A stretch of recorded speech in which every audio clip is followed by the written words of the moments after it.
इदमग्ने वरुणस्य विद्वान् देवस्य हेडो हवयासि शिष्टः जदिष्टो वनितमानसो सुचानो विश्वा देशंसि प्रमुदस्मातो स्वाहा इदमग्ने वर्णाभ्यामिदन्नाम ॐ सत्पन्नो अग्नेवोते निर्दिष्टो उषसो विष्टो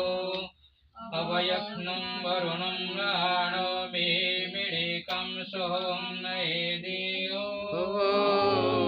स्वाहा इदमग्ने वर्णाभ्यामिदन्नाम ॐ इमं मे वरुणाश्रुते हवमद्य च वेडय त्वामावसुराचके ॐ स्वाहा इदं वरुणाय इदं नाम ॐ तत्त्वायामि ब्रह्मणा वन्दमानं सदा शास्त्रे यजमानो हविर्वे अहेडमानो वरुणे हवोद्योरुषं शमानो आयो प्रमोषे